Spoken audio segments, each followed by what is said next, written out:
د کابل جلال آباد لویه لاره که د مرګ دروازه.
د کابل جلال آباد لویه لاره د افغانستان له لویو اقتصادي او مهمو لارو څخه ده چې د مرکز کابل څخه پیلیږي. د کابل سروبي تنګی، لغمان تنګی او لغمان ولایت څخه تیریږي او د ننګرهار ولایت مرکز جلال آباد ښار کې پای ته رسیږي. د افغانستان ډیری اصلي لوی لارې د 20مې پیړۍ په نیمایي کې د شوروي اتحاد او متحده ایالاتو په مرسته جوړې شوي دي. شوروي اتحاد په 1960 لسیزه کې د سالنګ تونل په ویستو سره د سالنګ لویه لاره جوړه کړه چې د افغانستان شمال او ختیځ یې له یو بل سره ونښلوه.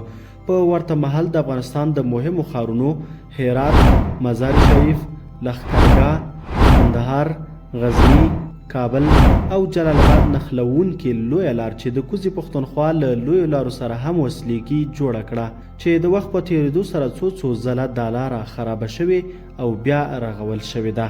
دا چې پر دې سړک ترافیکي ګڼه ګوڼه زیاته، د سړک پراخوالی کم، یو شمېر چلوونکي یې بې احتیاطه او یا نابلده وي او همداشان دا لاره د ډیرو کږلېچونو په لرلو سره له خطرونو ډکه او مرګونې لاره حسابیږي. د موټرو د زیاتو ټکرونو له امله د کابل جلال آباد ترمنځ سړک د نړۍ له ډیرو خطرناکو لویو لارو څخه شمیرل کیږي.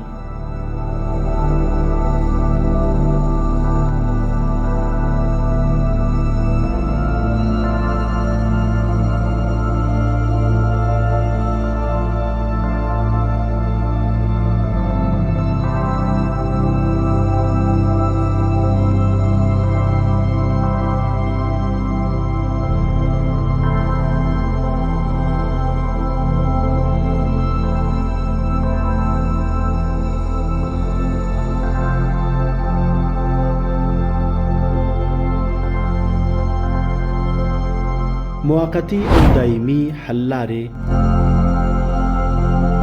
موقتی حل لارې څه دي؟ پر دې لاره موټر چلوونکي باید د ځان، کورنۍ او مسافرو په خاطر د سفر پر مهال له پوره احتیاط څخه کار واخلي او له تګ وړاندې موټر په بشپړ ډول چک او تګ کولو ته چمتو کړي. همدارنګه مسافر باید موټر چلوونکي تیز تګ ته پرې نږدي او احتیاط کولو ته یې وهڅوي. دغه راز باید د لویو لارو ترافیک د لارې په اوږدو کې د موټرو د سرعت معلومولو آلې نصب کړي او د اړتیا پر مهال موټر ودروي او له مسافرو وپوښتي چې آیا ډریور خو غیر اصولي کړنه نه ده ترسره کړې. که چیرې ډریور پړ و باید مجازات شي ترڅو نورو ته د عبرت سبب وګرځي او بیا کوم موټر چلوونکی د چا له ژوند سره لوبه ونه کړي.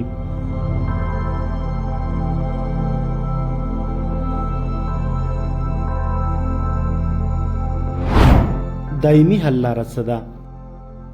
د کابل جلال آباد لاره پخوا د تګ راتګ اشد اړتیا حلولو په موخه جوړه شوې وه چې هغه وخت پر دغې لارې د موټرو تګ راتګ کم و. اوس باید د کابل جلال آباد دویمه لاره ژر تر ژره ورغول شي چې په رغېدو سره به یې شته ټولې ستونزې حل شي. د کابل جلال آباد دویم لین سړک ټول ټال 150 کیلومتره اوږدوالی لري چې د رغونې لپاره پر دوو برخو ویشل شوی دی. لومړی برخه یې د کابل له بګرامیو څخه تر څپرې پورې 50 کیلومتره او دویمه برخه یې د څپرې څخه د ننګرهار ولایت تر سرخرود ولسوالۍ پورې 100 کیلومتره اوږدوالی لري.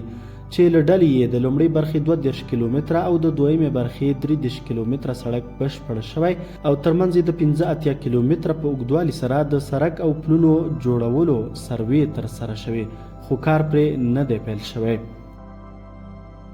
د معلوماتو پر بنسټ پر دغه پروژې نږدې 110 میلیونه ډالر لګښت راځي چې په تیر کې د اسیا پراختیایي بانک لخوا یې د ورکول کېدو ژمنه شوې وه چې د دغه سړک د جوړولو کار تړون د افغانستان د ټولګټو وزارت او د شینجیانګ بیجینګ په نوم یو چینایي شرکت او بریج ګروپ ترمنځ لاسلیک شوی هم دی. په دې وروستیو کې که څه هم افغان چارواکو د کابل جلال آباد د دویمې لارې د پاتې کارونو پیلولو او جوړولو ژمنه کړې، خو خلک یې د ژر جوړېدو غوښتنه کوي.